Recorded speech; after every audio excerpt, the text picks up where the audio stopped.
हर्ष की शादी प्रेरणा से हुई। प्रेरणा शर्मा परिवार की बहू बनकर बहुत खुश थी। आओ आओ बहू, अब तुम हमारे परिवार का अटूट हिस्सा हो।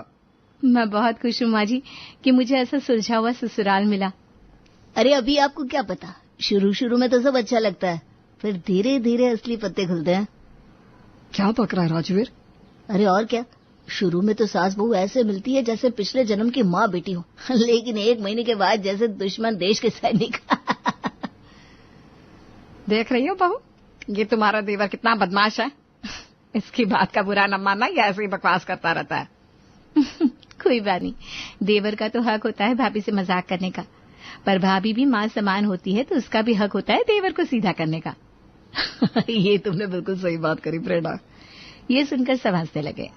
फिर प्रेमा बोली, राजवीर अब तो ये मस्ती करना छोड़ दे, क्योंकि कुछ ही महीने में तेरी भी शादी है। किरण तेरा इंतजार कर रही होगी।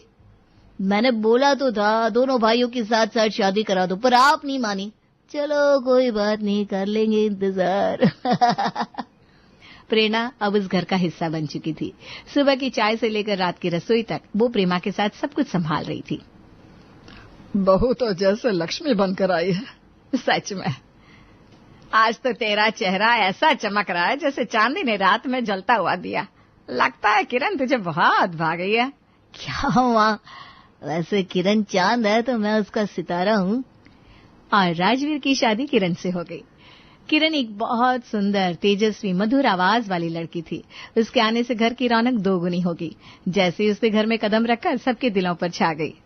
मेरी छोटी बहन जैसी है, कुछ भी हो हम सब मिलजुल कर करेंगे। ये घर तेरा भी है। दीदी, आपकी जैसी जेठानी या यूं कहूं कि बहन मिली, इससे ज्यादा और क्या मांग सकती हूँ मैं। मेहमानों का आना जाना लगा हुआ था। हर कोई किरण की तारीफ करता। अरे प्रेमा, तूने तो सच में कोई टीवी सीरियल की बहू बुला ली है। देख उसे, जैसे अभी अभी रैंप वॉक से उतरी हो। थैंक यू आंटी, आप सबका प्यार है। एक दिन प्रेरणा और किरण रसोई में काम कर रही थी, तभी शीला फिर आ धमकी। अरे किरण, तू यहाँ क्या कर रही है रसोई में? खाना बना रही हूँ आंटी।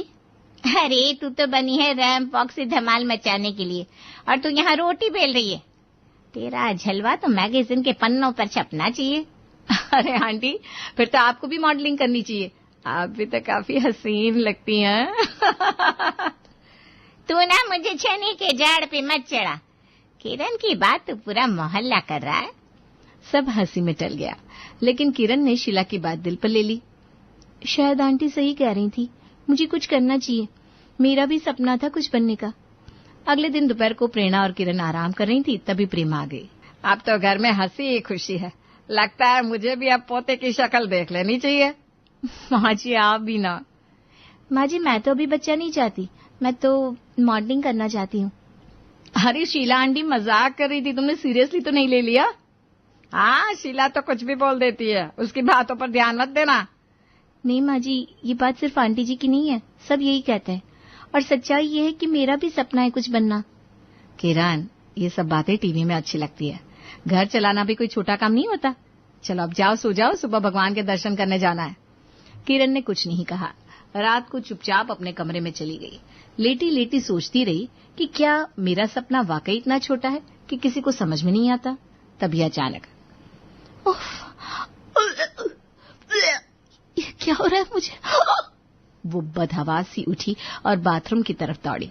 वहां जाकर जोर की उल्टी हुई। उसके चेहरे पर हवाइयां उड़ने लगी। अरे क्या हो गया किरण? पता नहीं क्या हुआ, अचानक उल्टी हो रही है। चलो डॉक्टर के पास चलते हैं। राजवीर किरण को फौरन डॉक्टर के पास लेकर गया। क्या हुआ है डॉक्टर? सब कुछ? अब माँ बनने वाली है। ये सुनकर किरण चुप रह गई। एक अजीब सी शांति उसके चेहरे पर छा गई, लेकिन राजवीर तो खुशी से उछल पड़ा। क्या डॉक्टर आप सच कह रहा है? बिल्कुल, टेस्ट रिपोर्ट पॉजिटिव है, आप बाप बनने वाले हैं। किरण जी, अच्छे खान पान और आराम पर ध्यान दीजिएगा। Doctor thank you so much. Rajveer Kiran को लेकर क्लिनिक से निकला और हाथ में मिठाई का डिब्बा लिए उछलता कूदता घर में घुसा। वाह पापा, भैया, भाभी, सब लोग सुनिए, हमारे घर नन्हा मेहमान आने वाला है। घर में खुशी की लहर दौड़ जाती है। संजीव और प्रेमा आशीर्वाद देते हैं। उत्कर्ष और प्रेरणा गले लगाते हैं। हे भगवान, ये तो सबसे बड़ी खुशखबरी है। घर में किलकारी गूंजने वाली है। वही, अब तो तेरा स्टेटस बदल गया, राजवीर से डैडी वीर बन गया। बधाई हो किरण, मैं बता नहीं सकती कितनी खुशी हो रही है मुझे। ऐसा लग रहा है कि तुम नहीं बल्कि मैं मां बनने जा रही हूं। लेकिन तभी प्रेमा को किरण की आंखों में एक अजीब सी उदासी दिखती है। किरण, सब खुश है तो तुम क्यों खुश नहीं हो? क्या बात है? मैंने आपसे कल ही कहा तो मैं मॉडलिंग करना चाहती हूँ और अब ये सब, अब वो सपना कभी पूरा नहीं होगा। ये सुनकर सभी के पैरों तले जमीन खिसक गई। किसी को भी किरण के मुंह से ये सुनने की उम्मीद नहीं थी। राजवीर तो गुस्से से चिल्ला पड़ा। क्या बकवास कर रही हो तुम?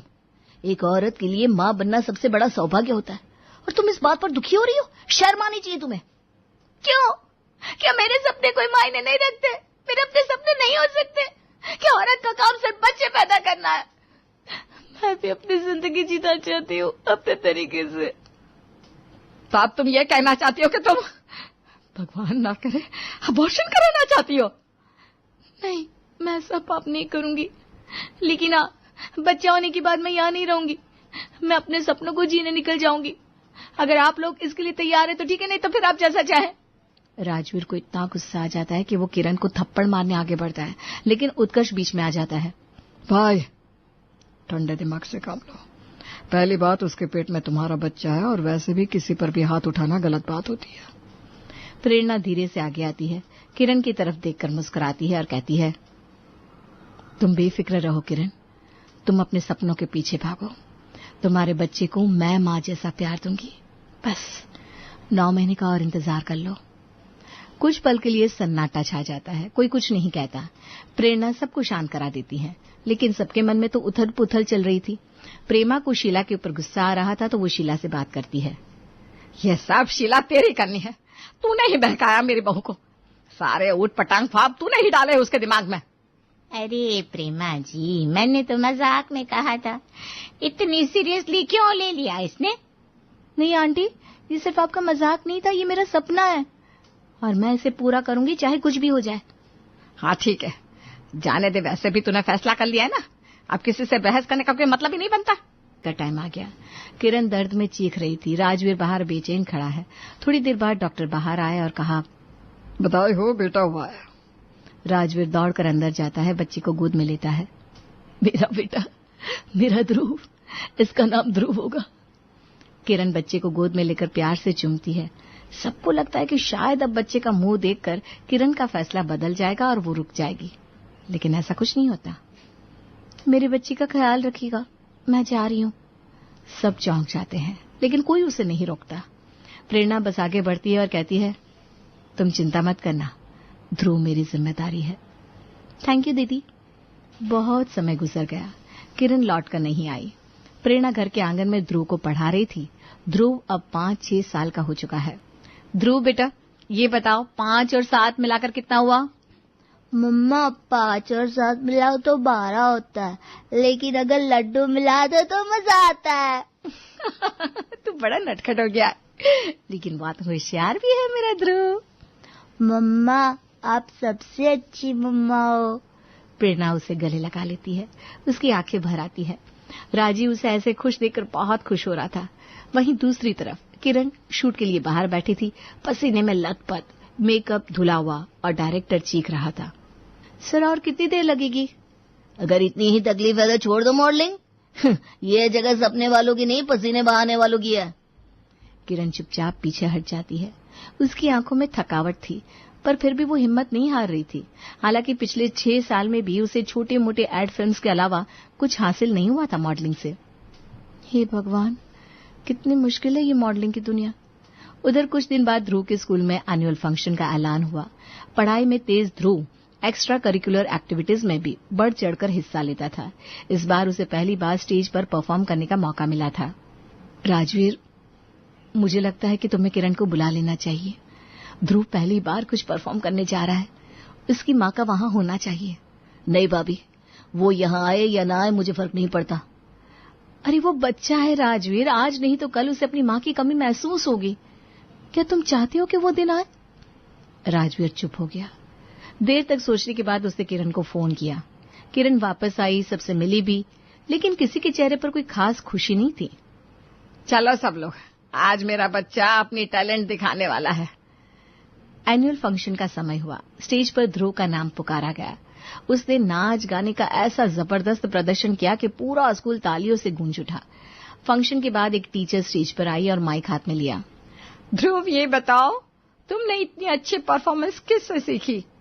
मैंने अपनी मम्मा से सीखा है और मैं आज की ये परफॉर्मेंस अपनी मम्मा को डेडिकेट करना चाहता हूँ।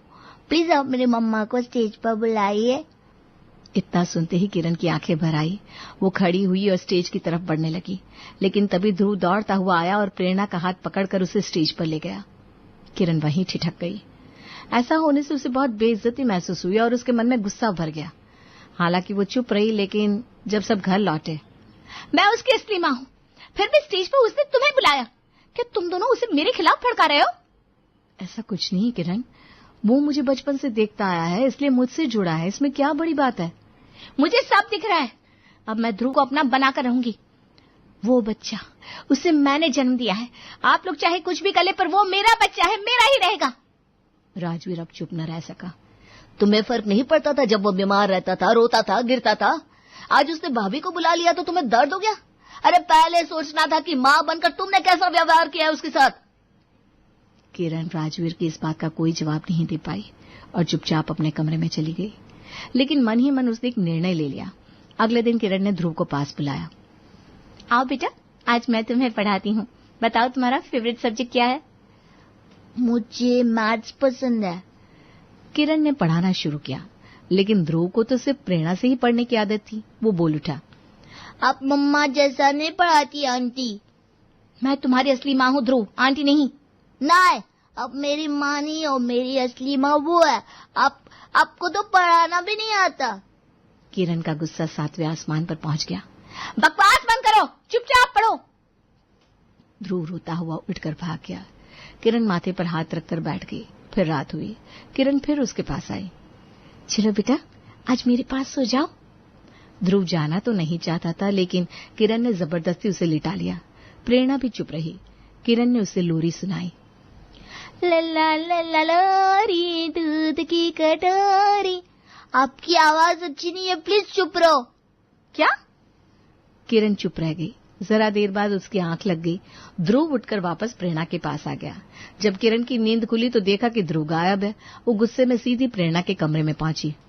ध्रुव, ध्रुव क्या कर रहे हो यहाँ? अरे किरण, क्यों चिल्ला रही हो? चल वापस।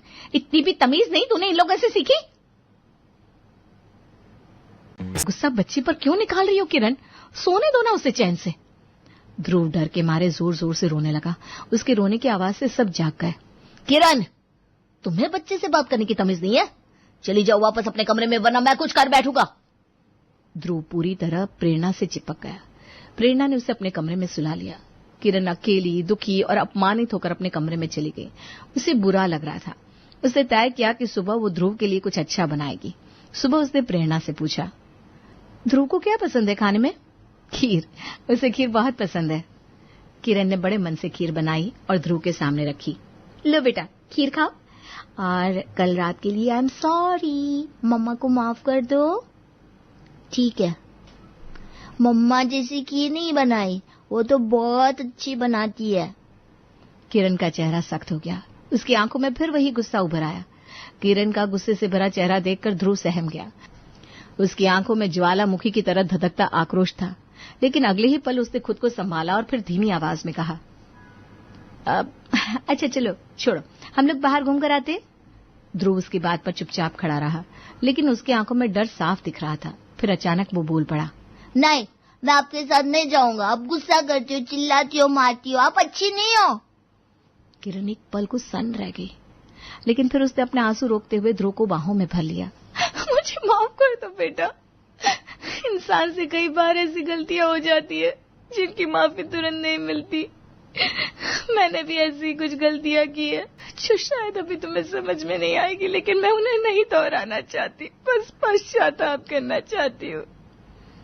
नहीं, प्लीज बेटा, प्लीज। ध्रुव का चेहरा उदास था। वो जाने को तैयार नहीं था। तभी वहां प्रेरणा आई। बेटा, चले जाओ उनके साथ। वही तुम्हारी असली मम्मी है। उनके साथ घूमो, उनके साथ एक नया रिश्ता बनाओ। चलो उठो फटाफट, हरी अप। ध्रुव प्रेरणा की बातों पर थोड़ी देर चुप रहा, फिर धीरे धीरे सिर हिलाया और किरण के साथ चल दिया। किरण ध्रुव को पास वाले पार्क में ले गई। दोनों धीरे धीरे टहल रहे थे, तभी पड़ोसन शीला वहां पहुंची। अरे वाह, आज अपनी मम्मी के साथ घूमने निकले हो? लेकिन ध्रुव का जवाब सुनकर शीला और किरण दोनों के होश उड़ गए। ये मेरी असली मम्मा नहीं है, असली मम्मी तो घर पर है। आपको तो पता है दादी, फिर आप ऐसा क्यों बोल रही हो? किसी बाहर वाले के सामने ऐसी बात सुनकर किरण का पारा 7वें आसमान पर पहुंच गया। वो ध्रुव को जबरदस्ती खींचते हुए घर ले आई और चिल्लाते हुए बोली, अब मैं ध्रुव को अपने साथ ले जाऊंगी। अगर ये यहाँ रहा तो आप लोगों के चंगुल से कभी बाहर नहीं निकल पाएगा। तुम्हें हक किसने दिया उसे यहाँ से ले जाने का? वो अकेले तुम्हारा बच्चा नहीं है, मेरा भी बच्चा है। दोनों के बीच तीखी बहस शुरू हो गई। प्रेरणा, प्रेमा और उत्कर्ष उन्हें समझाने की बहुत कोशिश कर रहे थे, लेकिन कोई नहीं मान रहा था। अगर आप लोगों ने यही रवैया रखा ना तो मैं कोर्ट जाऊंगी और अपने बच्चे की कस्टडी लेकर आऊंगी। तो जाओ कोर्ट, लेकिन तुम किसी बच्चे को जबरदस्ती नहीं पा सकती। तुम्हें सिर्फ अपनी जिंदगी दिख रही है, तुम्हारा सपना पूरा नहीं हुआ। बच्चा छोड़कर गई, मॉडलिंग में फेल हो गई, अब वापस बच्चा चाहिए। राजवीर ने रुककर गहरी सांस ली और आगे बोला, यहाँ जिन लोगों ने बलिदान दिया है वो तुम्हें नजर नहीं आते।